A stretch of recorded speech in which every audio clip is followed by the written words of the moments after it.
Ano ang mangyayari sa iyong katawan kapag lagi kang kumakain ng sili? Ang dahon at ang bunga ay pareho lang ang benefits. Number 1, ang sili ay mayroong capsaicin properties. 3 ang trabaho niya. Una, nililinis niya ang ating dugo. Pangalawa, pinapaganda ang circulation ng dugo. Pangatlo, sinisira niya ang mga dugo na naging bukol.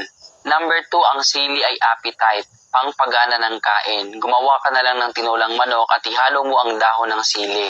Number 3, ang sili ay mayaman sa vitamin C. Pinapalakas niya ang immune system. At number 4, ang pinakamaganda, ang dahon ng sili ay mayroong aphrodisiac property.